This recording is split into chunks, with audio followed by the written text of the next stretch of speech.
Hello guys, welcome to the new episode of my channel. আমি সঞ্জীব তোমাদের সাথে। এখন এই ভিডিওতে আমি কথা বলবো পুষ্পা টুর যে সংটা গতকাল রিলিজ করেছে, যে সংটার নাম হচ্ছে পুষ্পা পুষ্পা, যেটা একটা প্যান ইন্ডিয়ান গান, মানে সত্যিকারের প্যান ইন্ডিয়ান সং যেগুলো বলতে হয়। যেটা হিন্দিতে ডাব হয়েছে, তেলেগু, তামিল, ভোজপুরি, বাংলা, এই সব কটা ল্যাঙ্গুয়েজ, হিন্দি সব কটা ল্যাঙ্গুয়েজে ডাব হয়েছে সিনেমাটার। এবং ডাব হওয়া মানে আমরা এতদিন দেখেছি যে বিভিন্ন সময় বিভিন্ন তেলেগু বা সাউথের সিনেমার গান ডাব হয়েছে হিন্দিতে, বা বাংলাতে অনেক সময় হয়েছে দু একটা, বাট সেইগুলো কখনোই প্রপার ওয়েতে হয়নি। বাট যদি আমি এই সিনেমাটার কথা বলি, পুষ্পা টু দ্য রুল, তো এই সিনেমাটা প্রথম থেকে বলেছিল যে এই সিনেমাটা বিভিন্ন ল্যাঙ্গুয়েজ, তার মধ্যে বাংলাও একটা আছে, আমাদের বাংলা ল্যাঙ্গুয়েজ, সেই ল্যাঙ্গুয়েজে ডাব হবে।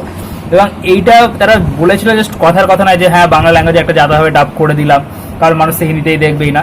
তারা কিন্তু বাংলা ল্যাঙ্গুয়েজে ডাব হচ্ছে সিনেমা, আপাতত যে গানটা এসছে সেটা থেকে যেটা বোঝা যাচ্ছে যে তারা কিন্তু বাংলা ল্যাঙ্গুয়েজের উপর যথেষ্ট রিসার্চ করেছে, ঠিক আছে। যেমন যদি আমি এই যে পুষ্পা পুষ্পা গানটা যে বাংলা ভার্সনের কথা যদি আমি বলি, গানটা ডাইরেক্ট কিন্তু যে লিরিকিস্ট কিন্তু শ্রীজাত, এবং গানটা গেয়েছে হচ্ছে তিমির বিশ্বাস, যে এর আগে প্রবাবলি দুই পৃথিবীতেও একটা গান গিয়েছেন, ঠিক আছে। তো খুব ভালো একজন গায়ক তিনি। তো তারা কিন্তু রীতিমতো রিসার্চ করে কাকে দিয়ে গালে ভালো লাগবে, কাকে দিয়ে লিরিক্স, যে বাংলার ভালো লিরিক্স তাকে দিয়ে কিন্তু লিরিক্স লেখাচ্ছে, ঠিক আছে।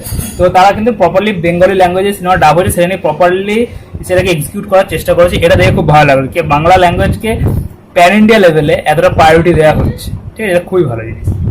এবার যদি আমি বলি যে গানটা আমার কেমন লাগলো, তো মোটামুটি আমি 3টে ল্যাঙ্গুয়েজের গানটা শুনেছি। আমি সব থেকে বেশি বাংলাটাই শুনেছি, এছাড়া হিন্দিটা শুনেছি দুবার, আর তেলেগুটা অনেকবার শুনেছি। আমি যদি পরপর সাজাই বেস্ট টু, মানে ভালো থেকে খারাপ অনুসারে সাজাই, খারাপ কোনোটাই হয়নি। মানে যদি আমি পয়েন্ট দিই তাহলে আমি ফার্স্টে রাখবো তেলেগুটাকে, তারপরে বাংলাটাকে, লাস্টে হিন্দিটাকে রাখবো, ঠিক আছে।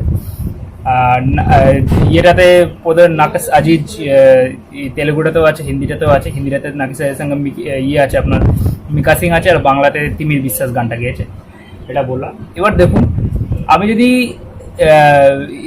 তেলেগু আর হিন্দিটার কথা বলি, আর তার সাথে যদি বাংলাটার কম্পেয়ার করি, তো একটা জিনিস খুব ভালো লাগলো যে টোনটা, যে টোনে হিন্দি বা তেলেগুটা গাওয়া হয়েছে, বাংলায় কিন্তু সেই টোনটাকেই বরকরার রেখেছে। তিমির বিশ্বাসকে যদি গলাটা শোনেন আপনি, ওখানে আপনার দেখে মনে হবেন এটা কোনো বাঙালি আর্টিস্ট গানটা গাইছে, এরকম নয়, সেই ওই সেম টোনটা বজায় রেখেছে, ঠিক আছে। তো ইটস গুড। বাট তেলেগুতে কেন শুনতে ভালো লাগছে, কারণ সিনেমাটা তেলেগু ল্যাঙ্গুয়েজ সিনেমার, আর যখন গানের মেন যে লিরিক্সটা সেটা কিন্তু তেলেগুর লিরিক্স, ঠিক আছে। এবার বাকি যে লিরিক্সগুলো দেখবেন সেগুলো কিন্তু প্রপারলি, যে তেলেগু লিরিক্সটা আছে সেইটাকে কিন্তু একদম প্রপারলি ট্রান্সলেট করেছে বাংলাতে বা হিন্দিতে, ঠিক আছে। তো সেই জায়গায় দাঁড়িয়ে বাংলা হিন্দিটা একটুখানি ব্যাকফায়ার হচ্ছে সামান্য, বাট তেলেগুটা ওই কারণে শুনতে খুব ফ্লুয়েন্ট লাগছে একদম। আমরা ভাষা হয়তো বুঝতে পারছি না, বাট শুনতে কথা মনে হয় চলো এটা, যেমন উয়াটা মাম্মাবা, এই গানটা যদি আপনি তেলেগু ল্যাঙ্গুয়েজটা শোনেন, আপনি ভাষা না বুঝতে পারলে এটা কিন্তু আপনাকে বেশি নাচাবে বাংলাটার থেকে, এই বাংলা বলছি হিন্দিটার থেকে। এখানেও কিন্তু সেটাই হয়েছে, তো এটাই ব্যাপার। আর বাট যেটা বললাম যে গলার টোনটা খুব ভালো, সেই জন্য আমি তেলেগুর পরে বাংলাটাকেই রাখলাম, বাংলাটাই বেস্ট আমার মনে হয়। বাংলাটার যদি কথা বলি, বাংলাটা যে ফার্স্ট স্ট্যান্ডার্ডটা, যে তুমি দাড়িতে হাত বোলালে পুরো দেশটা কেঁপে ওঠে, এইখান থেকে যে ফার্স্ট স্ট্যান্ডার্ডের শেষটা হচ্ছে পুষ্পা পুষ্পা, ওই জায়গাটা খুব ভালো লাগছে। আর স্পেশালি এখানে ভিডিওটা খুব ভালো কাজ করছে, যে ঠিক একটা টোনে গানটা চলছিল, দিয়ে একটুখানি পজ করে ওই মানে মেন জায়গাটা শুরু হলো, পুষ্পা পুষ্পা পুষ্পা পুষ্পা পুষ্পা পুষ্পা পুষ্পা রাজ, এই জায়গাটা শুরু হচ্ছে। এই জায়গাটা খুব ভালো লাগছে, তার সঙ্গে যে নাচটা ওখানে রয়েছে সেটা খুব বেটার লাগছে। ওভারঅল এখন দেখবেন সাউথের যখনই কোনো সিনেমা আসে, মানে সিনেমার গান রিলিজ হয় প্রথমে, তো সেগুলো না প্রপারলি ভিডিও, একদম পুরো ভিডিও হিসেবে রিলিজ হয় না, সেটাকে একটুখানি কার্টুন টাইপের করে রিলিজ করে, ঠিক আছে। কিরকম ছবি দেখায়, এই দেখা এরকম করে রিলিজ করে, তো এখানে সেরকম কিছু দেখানো হয়েছে।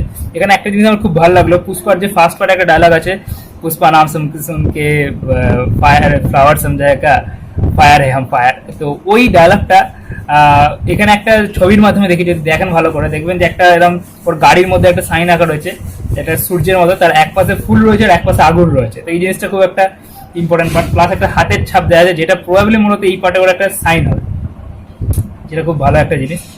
ওভারঅল যদি আমি গানটার কথা বলি, বা তোর মানে বাংলাটার কথা বলছি, গলার টোন খুব ভালো লেগেছে, লিরিক্সটা আমার অ্যাভারেজ লেগেছে, কোনো বলবো না। আর বাট গলার টোন এবং যে সেরকম সিনেমা যেরকম মিউজিক, ডিএসপির যে মিউজিক রয়েছে, সেইটা পুরোটাকে ম্যাচ আপ করলে আমরা দেখতে পাবো, কিন্তু এটা কিন্তু একটা ডিসেন্ট ওয়াজ, ভালো লাগছে আমার, ঠিক আছে। বাট ওই এবার লাস্টে যে ডায়লগটা আছে যে এক নিচু হবো না, এক ফোটাও নিচু হবো না সালা, আমার ভালো লাগে, সত্যি বলছি, আমি মধ্যে বললাম ভালো লাগলো না আসলে কোথাও। এটা আমার কোথাও একটা যে আমি ঝুঁকে গান এই সারাটাই বেস্ট, বাংলাটা আমার খুব একটা ভালো লাগলো না। এটা দেখো, এটা আমি পার্সোনাল চয়েস, এটা আমি কখনোই বলবো না যে আমার ভালো লাগেনি বলে কারোর ভালো লাগলো না, এটা আমার পার্সোনালি আমার ভালো লাগলো না। বাট ওভারঅল তেলেগুটা বেস্ট হয়েছে গানটার জন্য, ভিডিও প্লাস গান সব লিরিক্স মিলিয়ে। তারপরে বাংলাটা এবং তারপরে হচ্ছে হিন্দি, বাকিগুলো আমি শুনিনি। তো ওরা এটাই বলার ছিল।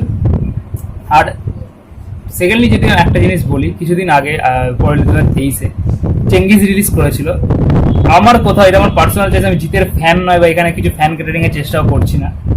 আমার জিতের সিনেমার যে রাগাডা গানটা ছিল, ওই গানটা আমার কোথাও না কোথাও এই পুষ্পার যে বাংলা ভার্সনটা অন্তত সেটার থেকে বেটার লেগেছে, বাংলা বা হিন্দি ভার্সনের থেকে বেটার লেগেছে আমার রাগাটা। কারণ রাগাটার মধ্যে সেই একটা ভাইব ছিল যে নাচতে হবে, সেই আস্ত গিলে নেবো রে সালা, রাগাডা রাগাডা রাগাডা, সেই ব্যাপারটা মানে একটা প্রথম থেকেই যে জিৎ নাচতে পারে না কিন্তু, ঠিক আছে, কিন্তু তাকে সেরকম স্টেপ দেওয়া হয়েছিল, সেরকম স্ক্রিপ্ট ছিল, সেরকম লিরিক্স ছিল, আর মিকা সিং এর সেরকম ভয়েস ছিল, যে ভয়েসটা আমি হিন্দিতে মিকা সিং এর এই পুষ্পরাজের গানটাতে পাইনি। তো কোথাও আমার মনে হবে যে, আমার পার্সোনালি মনে হয় যে রাগাটাকে আমি কিন্তু এগিয়ে রাখছি এই গানটার থেকে। রাগাটার হিন্দিটার কথা আমি বলছি না, আর বাংলাতে অন্তত আমি রাগাটাকে এগিয়ে রাখছি অনেকটাই। আমার রাগাটা বেস্ট লেগেছে, বাট এটা এটা এটা কখনই বলবো এটা খারাপ লেগেছে, এটা ভালো লেগেছে, বাট রাগাটা আমার কাছে বেস্ট ছিল এখন পর্যন্ত। এটাই ছিল আজকে বলার মতো ভিডিওটা। আবার দেখা হবে পরের ভিডিওতে।